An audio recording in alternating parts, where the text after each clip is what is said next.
Welcome to Around and Around, the OCD Circle.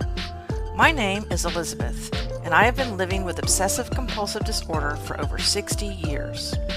I am not a therapist or a member of the medical community. I am just an ordinary person like yourself who will be sharing my thoughts and experiences with you, with the hope that you will feel less alone. If you don't have OCD, I hope you will learn some information that will help you understand this disorder better. Some of the topics I will be covering may be triggering for you as a listener. If so, I apologize in advance. Since I don't know what your triggers are, please refer to the episode summary in the show notes before listening to each episode.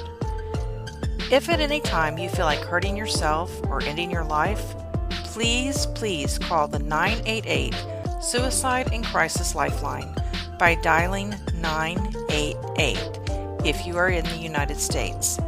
It is open 24 hours a day, and you will be connected with the nearest crisis center to receive immediate counseling and local mental health referrals.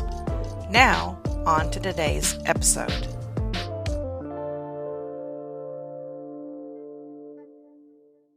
Hi everyone, welcome back to Around and Around the OCD Circle. I'm glad you're here to join me for this episode.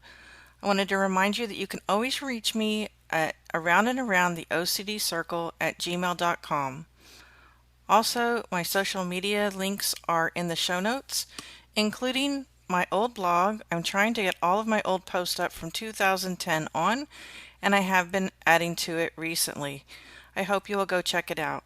I've been podcasting now for 13 or 14 episodes, I believe, and I'm getting a little bit more comfortable with it, so I thought today I would try something new. Today's episode is going to be totally unscripted, which means I don't have any show notes at all to look at. So let me know how it goes if you like it this way by just shooting me an email.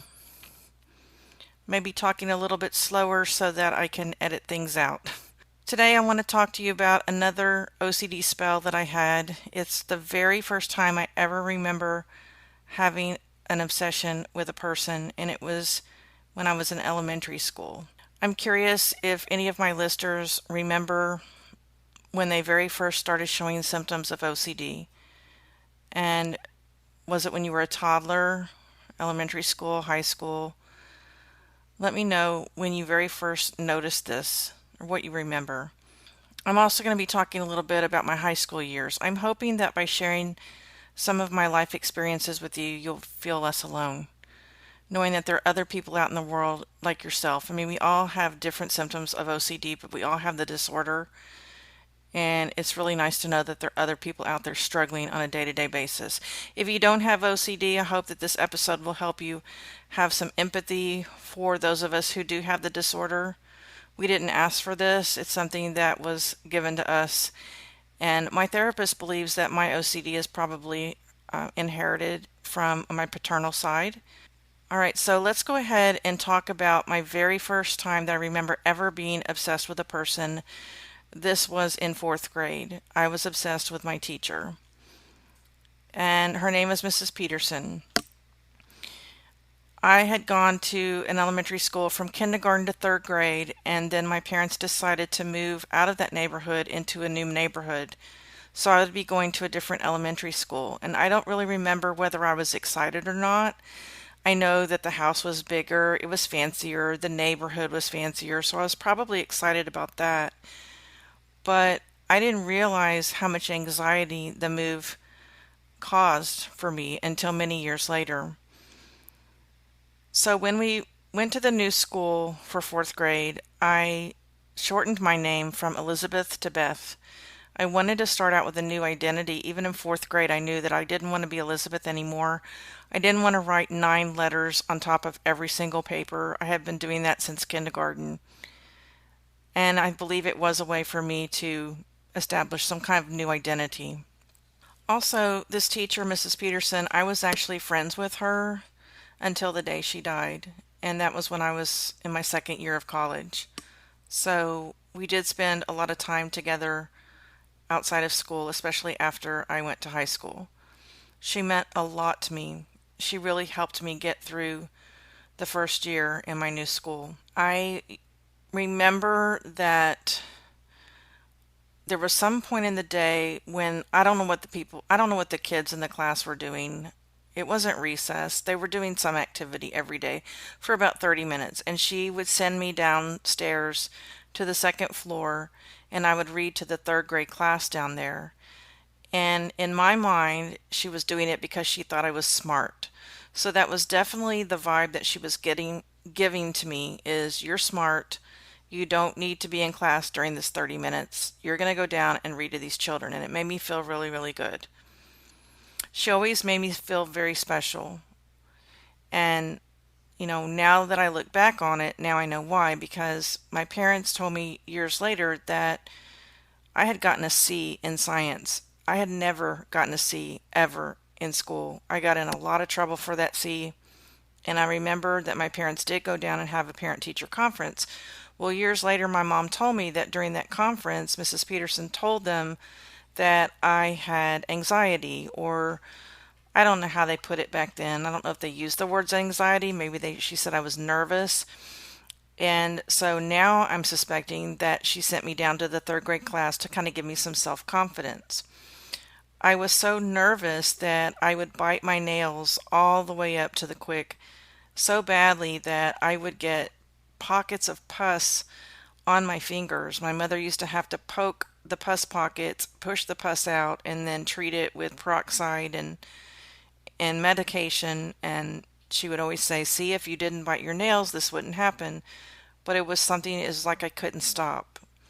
And at that time, I didn't realize it was anxiety, right? I was just fourth grade. I just knew that I had to do it. So this teacher treated me like I was really special. She probably treated other students like they were special too. I know all the kids really liked her. But for instance, when everybody would get in trouble for something, I always seemed to get a pass. And I remember one time she was out of town and we were told not to play on the sand piles.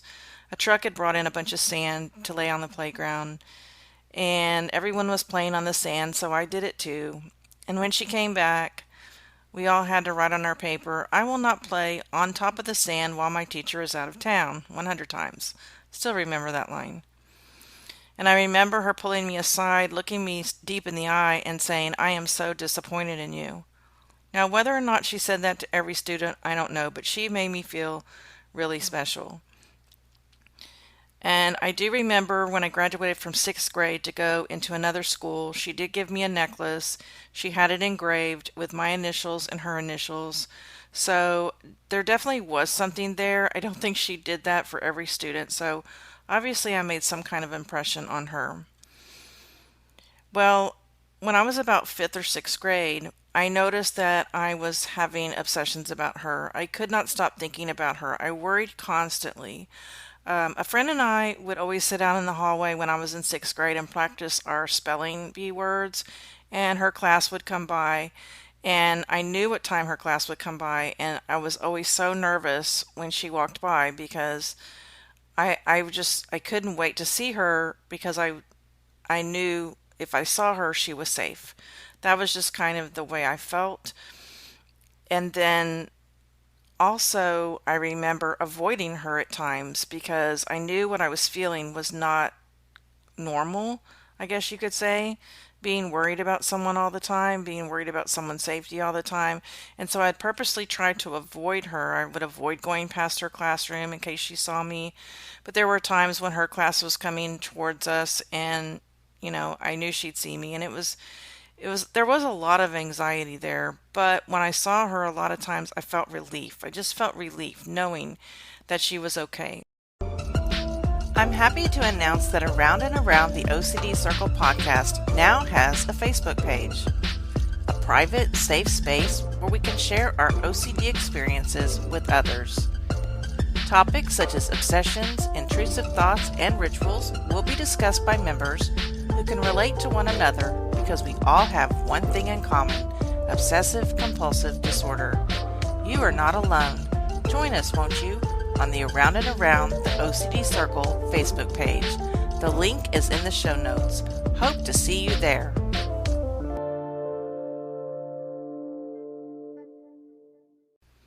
I believe that this obsession with Mrs. Peterson started actually in fourth grade. because I remember one day during class, someone sent her a message over the intercom that she needed to come to the office immediately due to a family emergency. And when she came back to the classroom, she was crying and she said that her father had died. And I remember being so upset over that this woman was in so much pain and she was so special to me. Yeah, I believe that's when this obsession started. I also remember that I would write letters to her all the time in 5th and 6th grade, telling her how much I wanted to go back to her classroom. And she's the one I mentioned in a previous episode where I had a dream where I was running away and I went to her house and she let me go. She gave me money to run away. I probably was obsessed with her for, I don't know, 4 years. It continued in junior high. I mean, I just missed her so much. She made me feel so special that no one else made me feel that way. And I was going through a lot in my life at that time. That's when the childhood trauma started when I was about 11.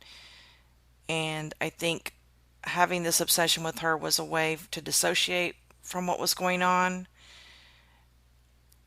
And that's what I remember. So I really truly believe this is when my OCD really, really started. And, you know, if I knew then what I know now what OCD was, I mean, my parents never really talked to me about my anxiety. They never really, sent me to a doctor about my anxiety. I mean, back then, I think my parents did the best that they could, right? I would wake up in the middle of the night screaming, having a nightmare, and it was just, they would come in there and say, "You're okay, go back to sleep." It wasn't a situation where they would say, "Well, bring your pillow and lay down on the floor next to our bed and you can sleep in here tonight." It wasn't that type of situation. But they did the best they could, and I think if they really knew if there was something, really wrong, or I don't want to say OCD is wrong, but you know what I mean, they would have taken me somewhere. But then chances are this was in the 70s, so no one would have known anyway what to do with me, right? They wouldn't have known that I was exhibiting OCD symptoms. Now, fast forward into my high school years, I did become obsessed with different teachers, different people, but I can't really remember who they are, what they are. I'm going to have to really think long and hard about that and maybe talk about that on a different episode. But I did have a childhood trauma that I have talked about. It started when I was 11. It ended when I was about 17 or 18 years old. And it caused me to have a lot of depression, a lot of anxiety. And I just thank God for my teachers. I mean, my teachers in high school literally saved my life. They don't know that, but they saw that I had a gift for speaking Spanish. They found ways of sending me to programs and camps and poetry contests. And I remember one time I wrote a song and played it on the guitar, and I took it up to their room and played it for them. And it was probably a stupid song, but they made me feel like I had a real gift. And I just thank God for my teachers. And I've been friends with those teachers, ever since. One just recently passed away, one is still alive, and I talk to her now and then. But, looking back on my career as a teacher, there were those students that I remember who exhibited OCD tendencies, and I hope that I provided for them a safe place. I hope that I provided their parents with useful information. And as far as I know, all of them have gotten some type of help. And it was just a joy to work with these children. It's a joy to work with all children, but when you're teaching a child who has some type of either learning issue or mental health issue, and you can provide a safe space and you can provide information for the family that they may not even know exists, they may be in denial even that their child has some type of mental health issue. It's just a really wonderful feeling when you help these children and these families, and quite a few of these families have reached out to me on Facebook, and it's just wonderful to watch these children grow up and know that they're safe, and some of them are young adults now with families of their own. And so far, knock on wood, all of them are still here on this earth. They have not taken their life or turned to major drugs, or they're not in prison for stealing or hurting someone. I was really lucky. I was really, really lucky growing up that I had teachers to look out for me. And I don't know what your experience was with your teachers. I don't know if you were close to your teachers or not, but I'm really, really thankful to them for all of their help. But let's just go back to OCD for a second. So there were several adults that I remember being obsessed with. I worked at a drugstore when I was in high school, and I remember there was a manager that I had an obsession with. And I would really have to look back, but I think for some reason he had some type of a health issue. A lot of my obsessions start because there's an unclosed event, but also a lot of these objects of my obsessions have had some trauma, some illness. Like going back to the first one I deconstructed, Sherry, we knew that something was medically wrong with her. They were trying to find out. The person who I'm currently in obsession with has had cancer in the past. There's a real theme there. I really believe it. And so I do remember this manager having some type of health issue, and I remember it was very difficult to work in that environment because I found myself constantly checking on him and making sure that, he was in the building, he was okay. If he went to the restroom, that he came back.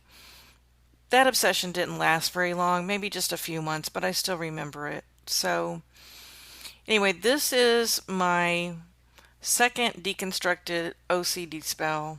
In the future, I have a few more for you.